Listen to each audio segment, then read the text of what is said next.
인생을 살면서 참 많은 계획을 세우며 살아가고 있습니다.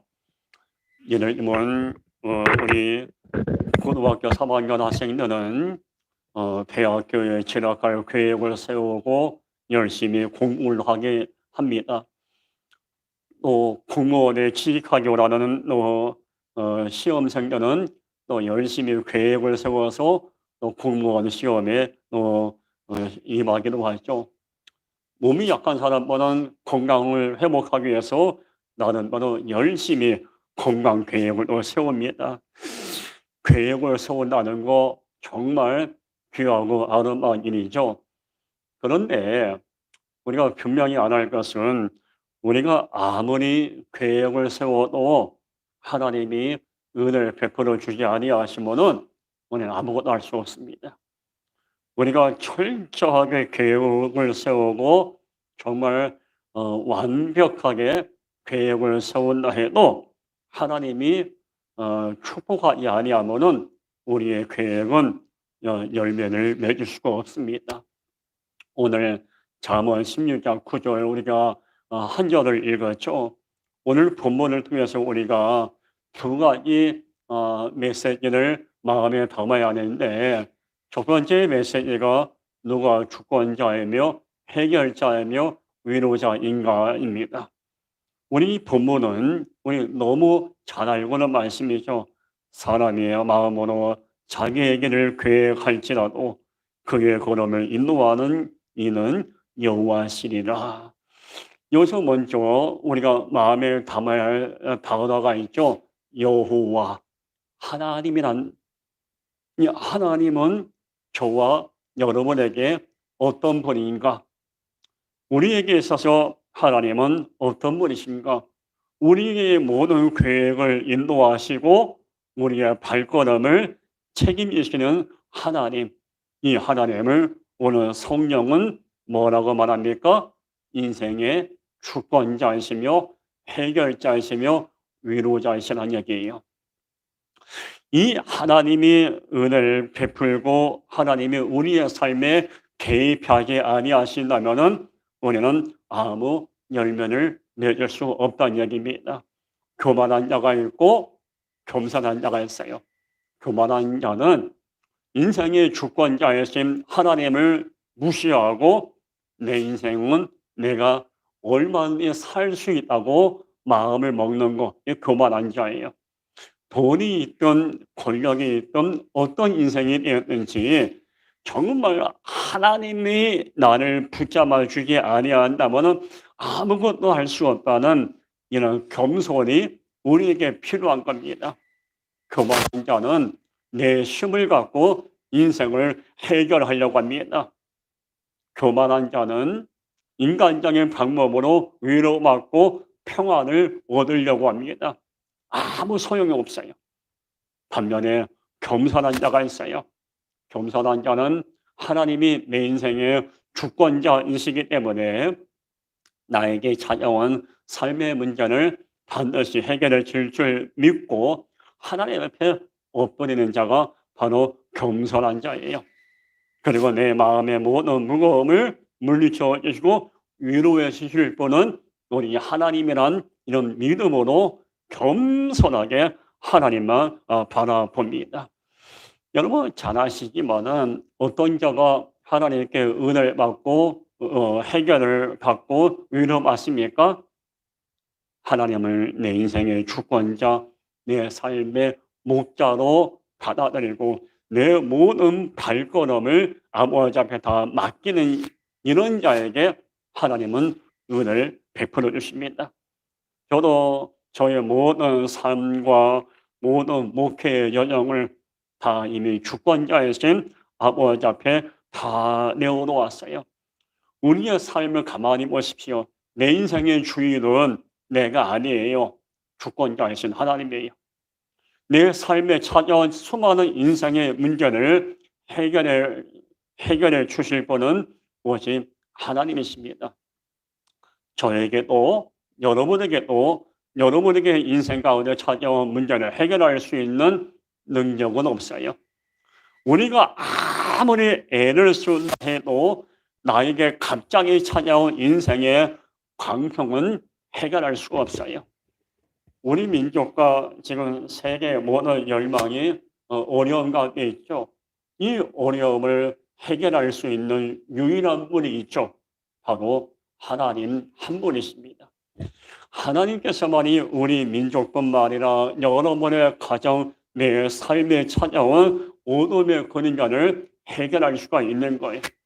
그러기에 우리는 겸손하게 인생의 해결자고 문제를 풀어주신 하나님 앞에 전적으로 겸손하게 엎드릴 수 있어야 합니다. 인간적인 방법으로 해결하고 해결자에서 하나님을 무시한다면 어떤 문제든지 해결할 수가 없어요. 역대하 20장에 보면은 여호사밧 왕이 기록되어 있죠. 말씀이 이런 말씀이 있어요. 오직 주만 바라보나이다. 여호사밧 왕은 하나님의 성전 앞에 나와서 엎드리면서 오직 주만 바라보나이다 라고 고백합니다. 여호사밧이 왕이 된 이후에 모압과 암몬과 마온 세 나라가 연합군을 만들어서 유다를 쳐들어왔습니다. 전쟁을 눈앞에 둔 여호사밧은 아무리 생각해도 이걸 해결할 수 있는 방법이 없는 거예요. 힘이 약했기 때문에 모압과 암몬과 마온 세 나라 연합군을 이길 수가 없는 거예요. 여호사밧 왕이 할 수 있는 것은 지금의 이 문제를 해결할 수 있는 분은 오직 하나님이란, 하나님만이 이걸 해결할 수가 있고 하나님만이 우리 국가의 위기를 해결할 수 있는 유일한 분이라는 믿음이 있었기에 하나님 앞에 나와서 엎드렸습니다. 그리고 주만 바라보나이다. 나에게는 내가 비록 왕이지만은 이걸 해결할 능력도 없고 어떻게 할지는 모릅니다. 주만 바라봅니다. 여호사밧 왕이 겸손하게 아버지 앞에 내어놓습니다. 그러니까 집에 가서 역대하 20장 한번 보세요. 여호사밧 왕은 국가의 위기 앞에서 국민들에게 책임을 전가하지 않았습니다. 저 이방인들이 쳐들어올 때 너 국방부 장관 너 뭐했냐, 국방부 장관에게 책임을 전가하지도 않았어요.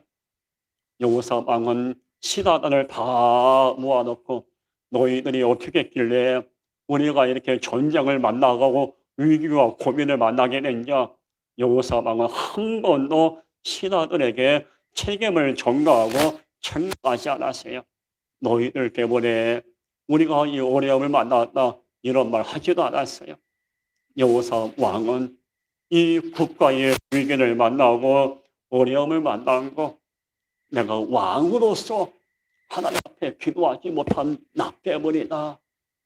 여호사밧 왕은 겸손하게 모든 이 국가의 어려움을 만나서 백성들이 고통당하는 건 나 때문이라 겸손하게 하나님 앞에 내어놓으면서 그러게 이 어려움을 해결할 수 있는 방법은 여호사밧 나로부터 시작해서 우리 모든 이스라엘 민족이 아버지 앞에 무릎 꿇고 엎드려서 아버지께 해결해 달라고 하나님이 풀어 달라고 이 위기와 고민을 넘어갈 수 있도록 은혜를 베풀어 달라고 우리 다 같이 기도하자.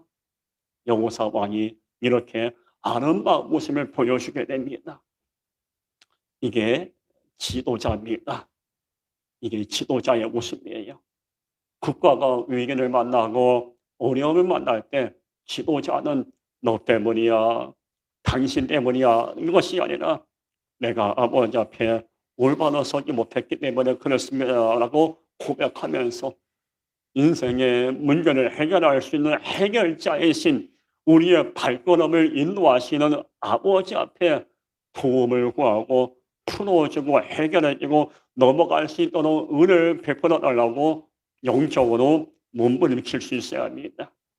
우리 민족이 이런 모습이 있으면 얼마나 좋을까 이런 마음에 안타까움이 있어요. 오늘 잠언 16장 9절에서 하나님 어떤 분이에요? 인생의 주권자이고 모든 문제를 해결하실 분이고 우리 하나님은 모든 인생을 위로하시는 위로자이십니다. 우리 이사야 51장 우리 12절 다 같이 읽겠습니다. 시작. 이르시되 너희를 위로하는 자는 나고 나이니라. 너는 어떠한 자이기에 죽을 사람을 두려워하며 풀같이 될 사람의 아들을 두려워하느냐. 말씀에 뭐라고 기도했죠?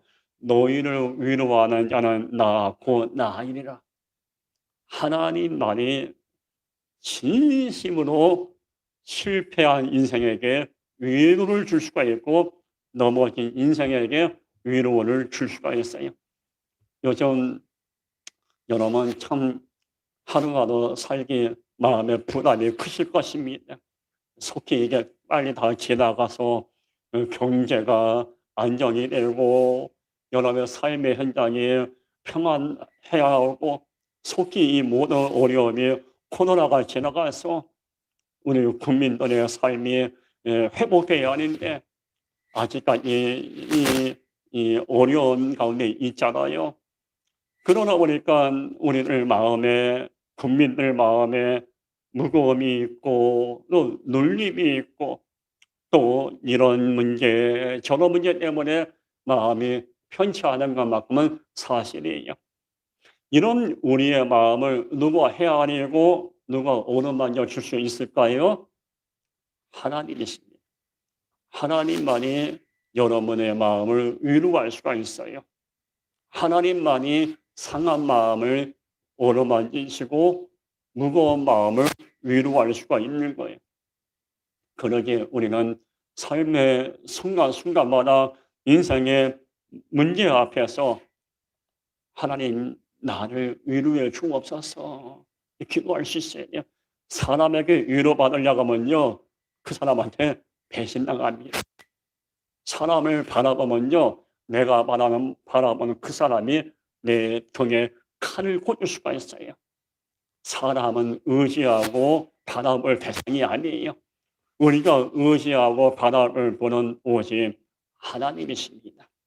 그 하나님만이 우리의 눈물을 어루만지시고 내 마음을 위로해 주시는 분이에요.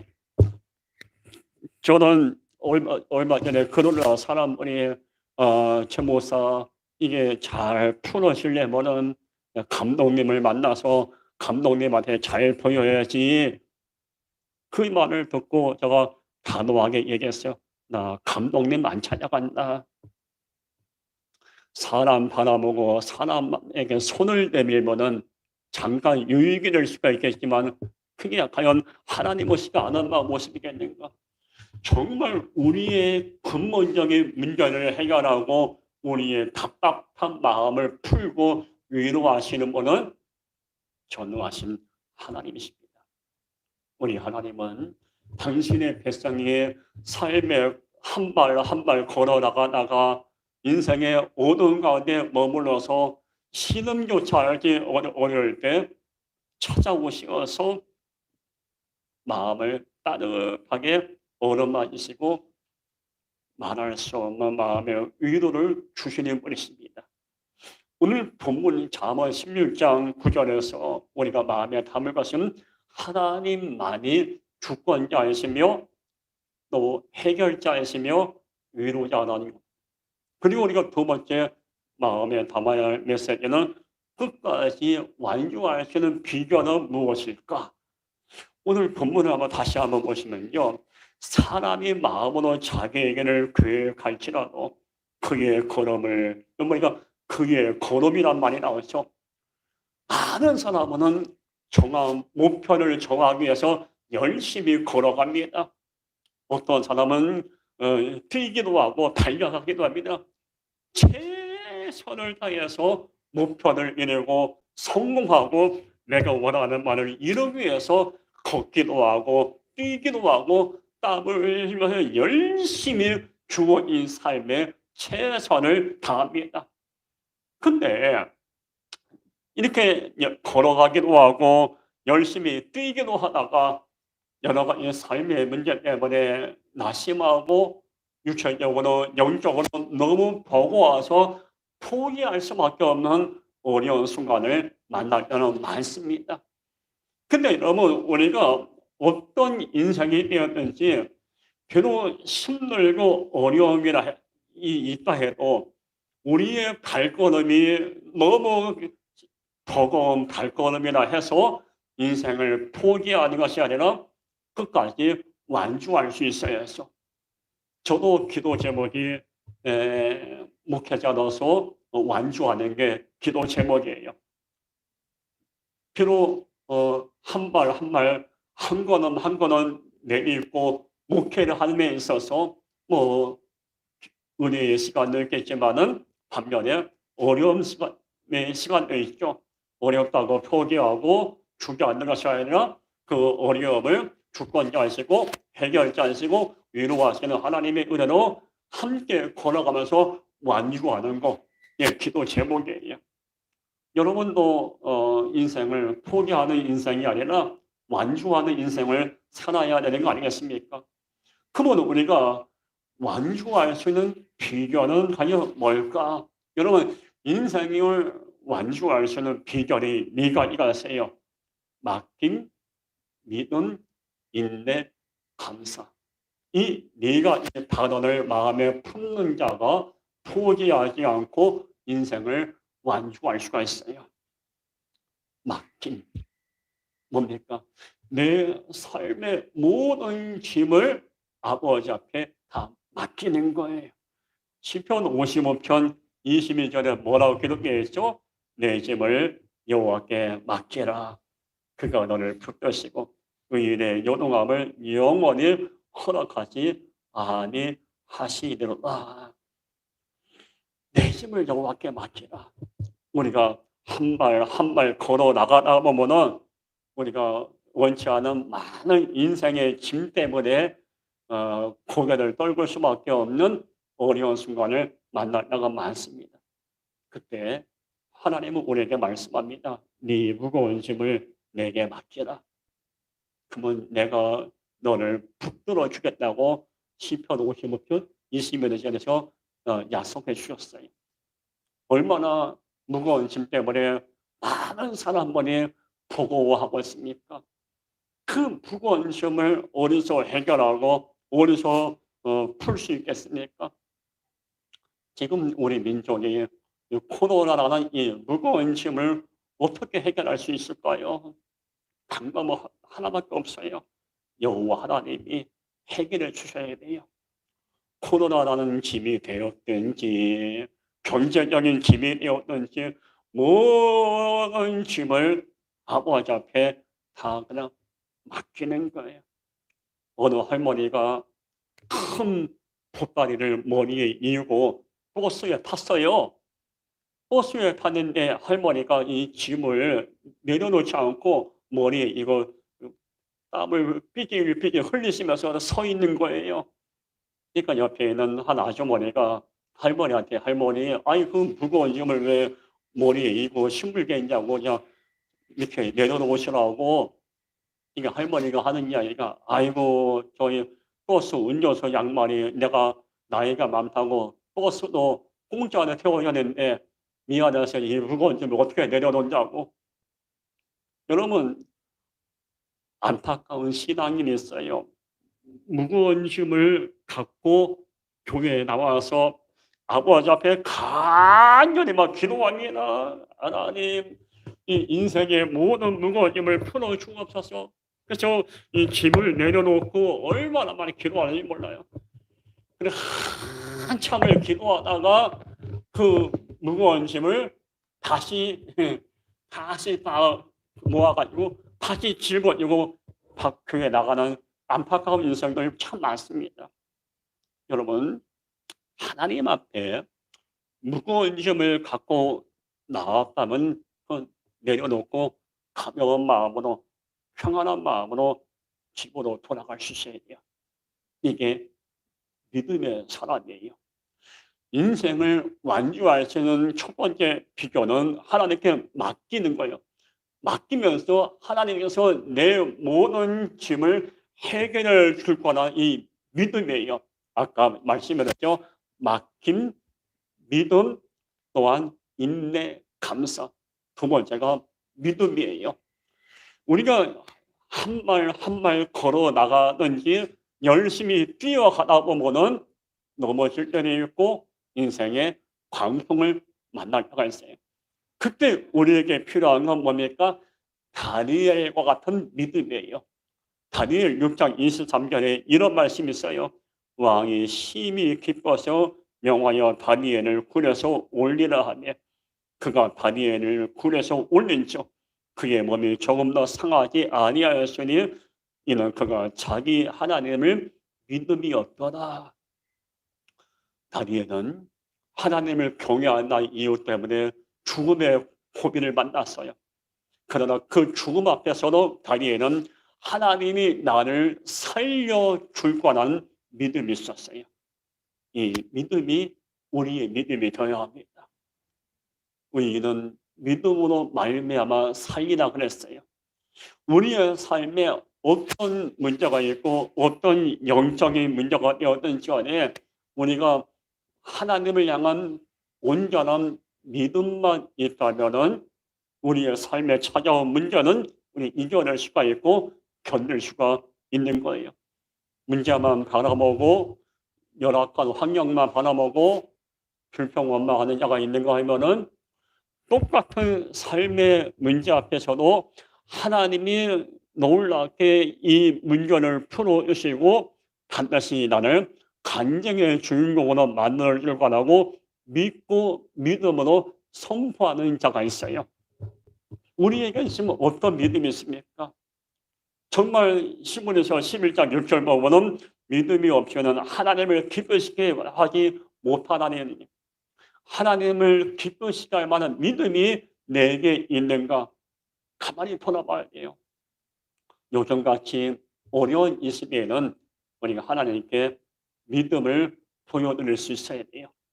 흔들림 없는 믿음, 한결같은 믿음. 하나님께서 내 삶을 놀라운 방법으로 인도해 줄 거라는 이 믿음을 하나님께서 보여드릴 수 있어야 돼요. 하나님은 우리가 지금 돈이 많고 가진 것이 있고 좋은 집에 살고 있고 여기에 관심 갖고 계신 분이 아니에요.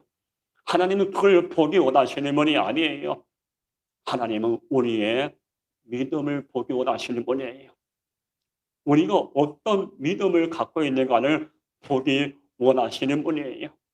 제가 얼마 전에도 몇 번 말씀을 했지만은 인천에 하늘빛 감리교회라는 교회가 있는데 장순용 목사님이 의암 말기로 거의 세브란스 병원에서 이제 사형 선고 받고 의암 말기니까 소망이 없잖아요. 그러나 이 장순용 목사님이 믿음으로 선포했어요. 내 몸에 있는 암세포 살아있을지어다. 내 몸에 있는 암세포 다 물러갈지어다. 믿음으로 선포해. 그래서 수술하기 전에 검사할 때는 온몸에 암세포가 있었는데 수술을 기도하고 나면 수술방에 가서 막상 배를 열어보니까 몸 안에 있는 암세포가 다 사라졌어요. 의사도 깜짝 놀랐어요. 여러분 이런 기적적인 일은 이 놀라운 일은 어떤 때 일어납니까? 믿음으로 선포할 때, 믿음으로 고백할 때입니다. 믿음이 없이는 하나님을 기쁘시게 하지 못해요. 하나님을 기쁘시게 할 만한 믿음을 갖는 거예요. 여기는 저에게도 한 가지 믿음이 있어요. 우리 함께하는 교회가 앞으로 하나님 앞에 귀하게 쓰임 받을 거라는 이 믿음. 하나님께서 놀랍게 여러분의 삶을 축복해 줄 거라는 이 믿음. 또 하나님은 저의 개인적 목회도 축복해 줄 거라는 이 믿음. 하나님이 우리 두 어머니, 우리 어머니와 장모님, 우리 아내, 우리 네 자녀들 모든 삶을 복되게 인도해 줄 거라는 이 믿음. 이런 믿음이 저에게 있습니다. 여러분 우리의 삶을 이끌어가는 것은 절망이 아니고 믿음이에요. 똑같이 한 걸음 걸어가면 가는데 절망을 품고 힘들게 걸어가는 자가 있는가 하면은 믿음을 품고 믿음으로 걸어가다가 축복을 경험하는 자들이 있습니다. 여러분, 지금 우리에게 필요한 것은 믿음이에요. 100% 온전한 믿음이 우리에게 필요해요. 맡김 또한 믿음. 근데 여러분, 우리가 하나님께 맡기고 믿음을 가져도 그 문제가 해결되지 않을 때가 있어요. 그때 우리에게 뭐가 필요합니까? 인내. 인내는 다른 말로 하면 기다림입니다. 시편 37편 7절 보면은 여호와 앞에 잠잠하고 참고 기다리라 말씀이 있어요. 우리가 금식하며 기도하고 하나님께 몸부림치며 기도하지만은 여전히 문제가 해결되지 않을 때가 많아요.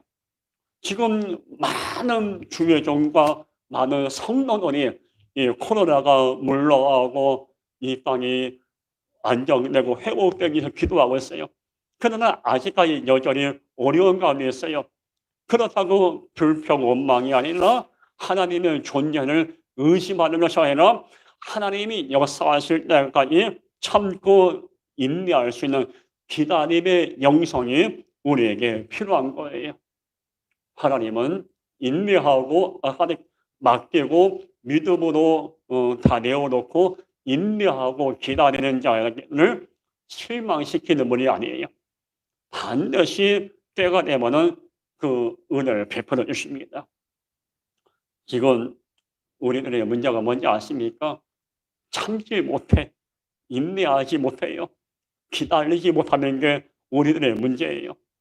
빨리 문제가 해결돼야 되고, 빨리 물질 문제가 해결되고, 빨리 건강이 회복돼야 이 하나님은 살아계신 분이야. 시간이 걸리고 눈에 보이는 거 없고 손에 잡히는 거 없으면 하나님은 죽으신 분이야. 이런 품어서는 안 될 생각을 품을 때가 얼마나 많아요. 여러분, 조금만 참고 인내하고 기다리면은 우리의 인생은 놀랍게 새롭게 펼쳐질 수가 있는 거예요. 수많은 삶의 문제 앞에서도 절망하지 않고 결국 이겨냈던 이들은 하나님의 때를 기다렸던 자입니다. 급한 마음 다 내려놓고 인간적인 마음 다 내려놓고 하나님이 어떻게 나에게 역사하실까? 그 믿음을 갖고 기다릴 수 있는 이런 자에게 하나님은 역사하시는 거예요. 조급한 마음 다 내려놓으시기 바랍니다. 저도 다 내려놨어요. 인간적인 생각에 매이면 평안할 수가 없어요. 다 내려놓고 언제가 될지 모르지만 하나님은 분명히 역사하실 거거든요. 맡김, 믿음, 그 인내, 기다림은 결국 역사였습니다. 하나님이 해결해 주셔요. 그럼 마지막에 감사해요. 문제가 해결되고 하나님이 우리의 발걸음을 인도하시고 우리 모든 삶을 축복하면 당연히 뭘 해야죠? 여호와의 은혜에 감사해 주셔야 돼요. 역대상 16장 8절에 너희는 여호와께 감사하라. 정말 성숙한 신앙인은 내가 한 걸음 나갈 때 어렵고 힘든 시간을 만날 때 나에게 은혜를 베푸신 하나님의 은혜에 감사하는 자예요. 교만한 자는 악한 자는 나에게 은혜를 베풀고 내 삶을 책임져 주신 하나님의 은혜에 감사하지 않습니다. 지난 1년을 한번 돌아볼까요? 우리 지난 1년 돌아볼 때 하나님께서 얼마나 많이 우리에게 은혜를 베풀어 주셨습니까? 저도 아까 예배 전에 기도하면서 이 교회 쭉 보면서 감사했어요. 여러 가지 가운데 저는 이 교회를 예쁘게 이렇게 인테리어 할 수 있었다는 게 감사해요. 지난 8월 날에 한 5일 동안 31명의 목사님과 또 다른 교회 장로님과 또 전도사님들이 31명이 월화수목금토 돌아가면서 오셔서 이거 다 예쁘게 다 이렇게 공사해 주셨잖아요. 하나님의 역사하심이에요. 감사한 거예요. 우리가 잘나서도 아니고 하나님의 도우심이에요. 하나님은 우리의 삶 속의 작은 부분에 감사하면은 하나님은 더 세미하게 또 감사의 열매를 허락해 주십니다. 우리에게 필요한 것이 과연 뭘까요? 바로 맡김, 그리고 믿음, 인내, 감사예요. 이런 자가 바로 모든 걸음을 하나님께서 인도해 주시고 우리의 모든 계획을 이루어 주십니다. 우리가 아무리 귀를 계획하고 아무리 마음에 이 생각, 저 생각을 준비해도 우리가 하나님께 온전히 맡기지 않고 믿음을 갖지 않고 인내하지 않고 감사하지 아니하면은 우리의 발걸음은 아무 소용이 없는 거예요. 오늘 네가 이 단어를 마음에 품길 바랍니다. 하나님께 맡길 때 믿음을 갖고 맡기시고 하나님이 역사할 그날까지 인내하고 기다리다 보면은 응답이 임하게 될 건데 응답이 임한 이유는 우리 모두 진심을